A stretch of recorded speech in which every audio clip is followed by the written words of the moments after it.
Hello friends, welcome to it's Darsha சமையல்.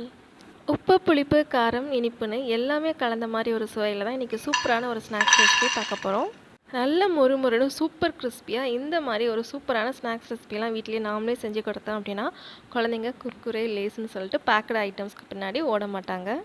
ஒவ்வொரு வாய் சாப்பிட்றப்பவும் இனிப்பு, புளிப்பு, காரம்னு எல்லா சுவையும் கலந்து வாயில் நர்த்தனம் ஆடுறதுனால சின்னவங்கலேருந்து பெரியவங்க வரைக்கும் ரொம்பவே விரும்பி சாப்பிடுவாங்க. இது லேயர் லேயராக சூப்பர் கிறிஸ்பியாகவும் இருக்கும் அப்படிங்கிறதுனால குழந்தைங்களுக்கு ரொம்பவே பிடிக்கும். இந்த சூப்பர் கிறிஸ்பி ஸ்நாக்ஸ் எப்படி பண்ணுறதுன்னு பார்க்குறதுக்கு முன்னாடி நம்ம சேனல் இட்ஸ் தர்ஷா சமையலை இப்போ தான் ஃபர்ஸ்ட் டைம் பார்க்குறீங்க, இன்னும் சப்ஸ்கிரைப் பண்ணல அப்படின்னா மறக்காமல் சப்ஸ்கிரைப் பண்ணிட்டு பக்கத்தில் இருக்க பெல் ஐக்கானும் கிளிக் பண்ணிக்கோங்க. ஒரு கிண்ணத்தில் 2 தக்காளி இந்த சைஸில் எடுத்துக்கலாம். கூடவே 5 பல் பூண்டு, காரத்துக்கு ஏற்ற மாதிரி வத்தல் எடுத்துக்கோங்க. நான் இன்றைக்கி 5 வத்தல் எடுத்திருக்கேன். இது எல்லாத்தையுமே நல்ல சூடான கொதித்த தண்ணியில் ஒரு 10 நிமிஷம் மூடி போட்டு நம்ம அப்படியே ரெஸ்ட்டில் விட்டுட்டு அதுக்கப்புறம் தான் இதை யூஸ் பண்ண போகிறோம். அதுலேயே இது நல்லா வெந்துடும். அந்த பச்சை வாசனையும் ஓரளவுக்கு நல்லாவே போயிடும். நம்ம டொமேட்டோ சாஸ்லாம் செய்வோம் இல்லையா, அதே மெத்தட் தான்.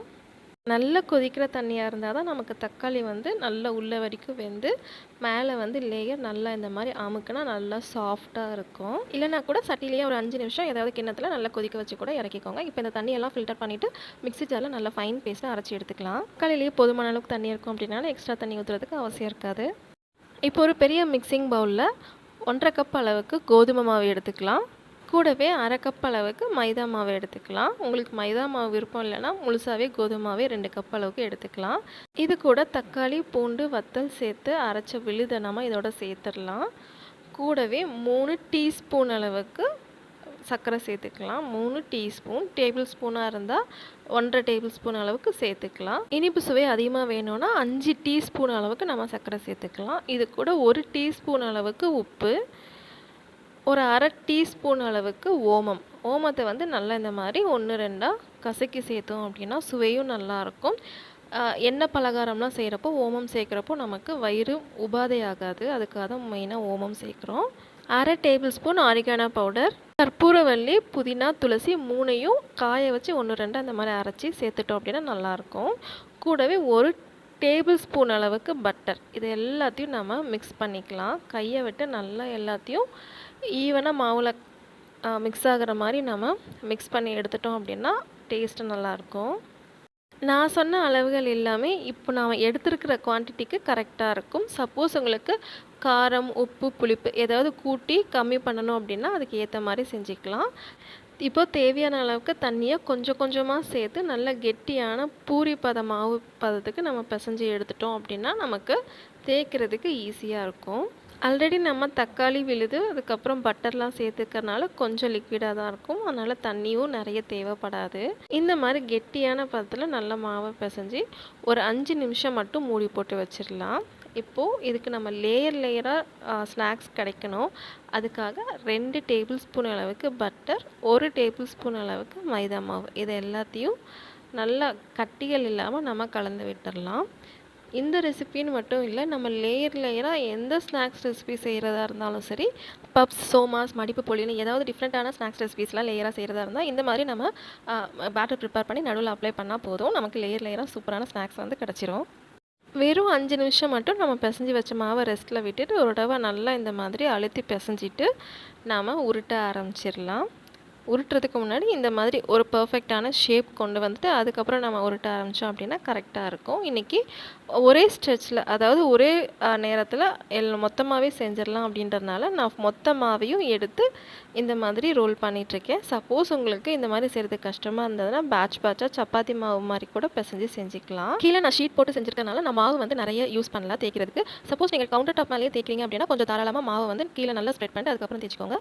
இந்த மாதிரி நல்லா பெருசாக வரும். நம்ம எடுத்த மாவு நல்லா தேய்ச்சதுக்கப்புறமா நம்ம பட்டர், மைதா மாவு போட்டு ரெடி பண்ணி வச்சுருக்க பேஸ்ட்டை ஃபுல்லாக இந்த மாதிரி அப்ளை பண்ணிவிட்டு கையை வச்சு எல்லா இடத்துலையும் ஈவனாக படுற மாதிரி நம்ம ஸ்ப்ரெட் பண்ணிடலாம்.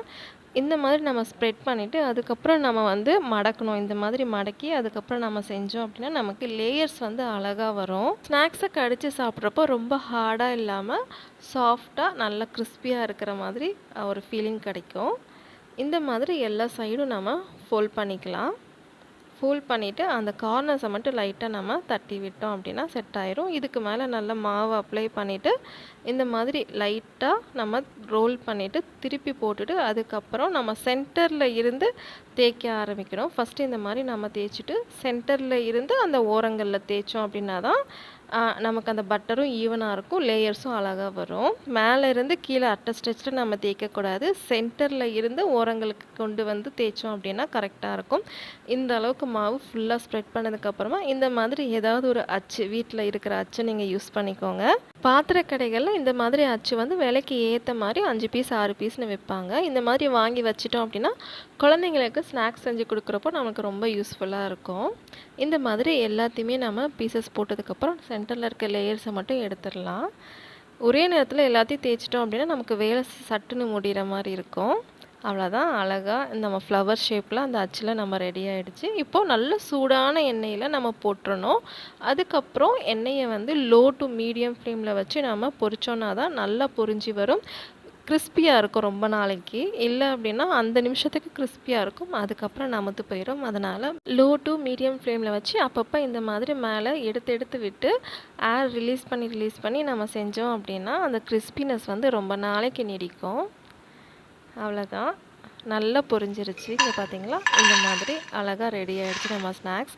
இதுவே நல்ல கிறிஸ்பியாக சூப்பர் சாஃப்டாக தான் இருக்கும். சப்போஸ் உங்களுக்கு இன்னும் நல்ல புஷ்ஷுன்னு வரணும் அப்படின்னு விருப்பப்பட்டீங்கன்னா நீங்கள் சோடா உப்பு கூட ஒரு 1/4 டேபிள் ஸ்பூன் அளவுக்கு சேர்த்துக்கோங்க. நல்ல பூரி மாதிரி புஷ்ஷுன்னு வரும். இனிப்பு, புளிப்பு, காரம், உப்புன்னு எல்லாமே கலந்துருக்கிறதுனால குர்குரே, லேஸ்க்கெலாம் ரொம்பவே டஃப் கொடுக்கும் இந்த ஸ்நாக்ஸ் ரெசிபி. கண்டிப்பாக செஞ்சு பாருங்கள், குழந்தைங்க மொத்தமாகவே ஜங்க் ஃபுட்டை மறந்துடுவாங்க. இந்த ரெசிபி கண்டிப்பாக உங்களுக்கு பிடிச்சிருக்குன்னு நினைக்கிறேன். ட்ரை பண்ணி பாருங்கள். இன்னொரு இன்ட்ரெஸ்டிங்கான வீடியோ சந்திக்கலாம். until then bye, take care.